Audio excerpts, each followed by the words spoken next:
What is up, guys? It is Will Sports, and the college football season is coming to a close. Well, the regular season, conference championship week, it is all over now. It is all decided, and tomorrow morning we will have the four teams for this year's playoff decided. This has been one of the most highly debated years I recall of the playoff era. There are so many teams that have been in the running. Still, right now, there's a lot of teams that people want to discuss and put in different orders. But when you look at it right now, we know the teams we know will be in are Michigan and Washington for sure. And I would assume Texas too, because they beat Alabama.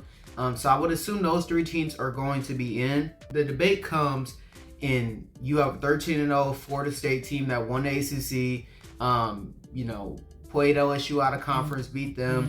Played Clemson early in the season on the road, tough environment, won that game. And then today, without their starting quarterback, without their second string quarterback, they managed to beat a top 15 Louisville team. Do I think Louisville is actually a top 15 team? Not at all. But the point is they managed to get through the game. It wasn't a pretty game, but they got through it. They faced a lot of adversity, but they still made enough plays in the end to win the game. Then you look at Alabama. They were a team that lost early in the season to Texas at home. Clearly weren't a great team early in the year, but have bounced back. And I think they've won 11 straight now. 11 straight games. Ran the table in the SEC. Beat Georgia, who had won 29 consecutive games. And they look like the better team than Florida State by a good margin. And they made a bunch of huge plays. They dominated most of that football game against Georgia.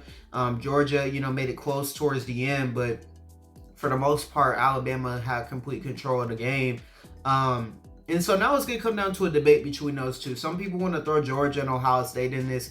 I just don't think they're in this discussion. Neither of them won their conference. They both have one loss. They both lost late in the season, which also hurts you. I think both of them are out of it. So I think it comes down to Bama or Florida State. Who should get in between those two? After long thought, I would say I would put Florida State in. But I've gone back and forth on it because I think Alabama's a better team. I can understand why, if you're an Alabama fan or you're an SEC fan, why you would say I want Alabama in. But then also I get, if you're a Florida State fan, ACC fan, why you would say them. I just think I would lean Florida State, not because they're the better team, but they've just earned the right to be there. They've done everything they can. And while it has not been pretty throughout a lot of the season, they've had several close games with or without Travis. They've managed to figure out ways to win, and that's just tough. And Alabama, albeit it was against a really good Texas team, they didn't. They lost to Texas, and that has to matter. That game has to matter. It's why we're docking Alabama in regards to Texas, and why we put Texas ahead of Alabama, because the head-to-head has to matter. Florida State's not a great team right now without Jordan Travis, and even Tate Rodemaker. He didn't play today, so they were even more shorthanded. But when I see a team that is battling that type of adversity, and everyone in college football wants them to lose, and they're playing teams like Florida, an in-state rival, on the road in a tough environment, they want to beat Florida State and spoil their season so badly. And it looked like they were going to do that. But Florida State battled back in the second half. Defense stepped up huge. Offense, the run game, was able to get it going, and they won that game in a tough environment. Florida's not a good team, but it's still a rivalry game, and it's in an intense, loud, environment on the road at night. They got through that. And then you bounce back this week with a game against Louisville. You have a third-string quarterback who didn't have any reps throughout the season, didn't have much practice time, and you were just kind of trying to get it going on the fly. And Florida State was able to still overcome it. The offense didn't do them any favors today. They really had one explosive play all game. Outside of that, they just could not get anything going. They only had 219 yards, total today. So the offense just didn't help them at all. But the defense, 7 sacks. They were getting pressure on the quarterback. There was nowhere for Jack Plummer, Louisville's quarterback, to throw the football. And, they just made a lot of plays. Now, Louisville helped them out a lot. Don't get me wrong. Louisville helped them out a lot. Jack Plummer threw just a wide open. I mean, he threw it right to the defender in the red zone for an INT when Louisville had a chance to take the lead. And Louisville made a lot of mistakes in this game, and they just clearly weren't that talented of a football team. They're definitely a little bit overrated, but they still had a good season going 10-2, so it's still a respectable win.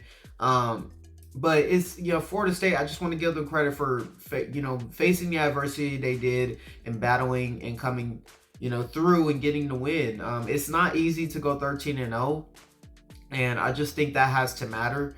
I think if you put Alabama in, I would understand it. I wouldn't have a problem with it. I wouldn't.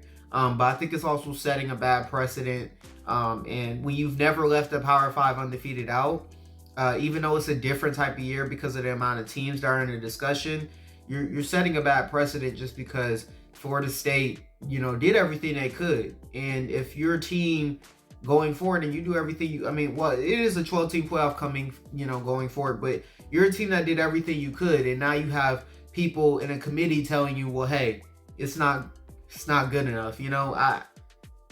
I just think it's setting a bad precedent. And while I don't think Florida State would beat anybody in the playoff, if they do get in, I still think they deserve a chance because they've earned the right to have that chance. And I guess some people think competitively it might not make the most sense, but the games are played on the field, and there's a lot of times where we think certain teams can't win, and then they win, where we think teams will win, and they don't. Oregon was favored to beat Washington this week, and we saw how that went. Everybody was picking Oregon, and Washington got on the field again, and they won. We saw TCU last year be a heavy underdog to Michigan in the first round and managed to get it done.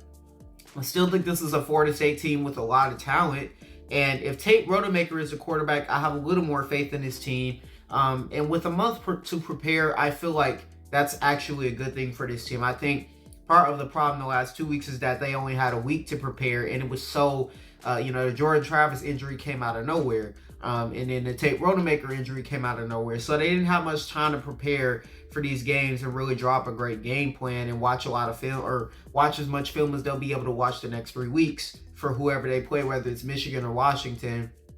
I think they'll be better equipped. Even though they're better teams they're playing, I think they'll be better equipped just because they'll have more time to get the quarterback going, to get the quarterback feeling comfortable, to drop plays that make sense, to scheme out, different stuff based off what they see on film. It's a Florida State team that still has a great defensive line and still has great receivers, and they can run the football. So you're not going to need too much from your quarterback outside of them not turning the ball over and just to make the easy throws. And, I think if you do that, you give yourself at least a chance to stay in the game and be competitive going into the fourth quarter. But, I would, like I said, I would not mind if Bama gets in. I certainly won't mind if Florida State gets in. I think either way the committee, either decision they make, I'm not going to have too much of a problem with it. But what I will put Florida State. At first I was saying Bama. During the game I was saying Bama. But the more I've thought about it, it's like they've won other games, and it is tough to do that. And they have gotten past any sense of adversity that they faced all year, and they continue to win, bro. I mean, I've watched Florida State a lot this year. They were facing adversity against Florida, a lot of it, and it looked like they were going to lose. They won. Miami was coming back on them, and it was a tie game in the fourth. What did Florida State do? They came out and played their best football the rest of the way. Jordan Travis drives them down the field. They win the football game.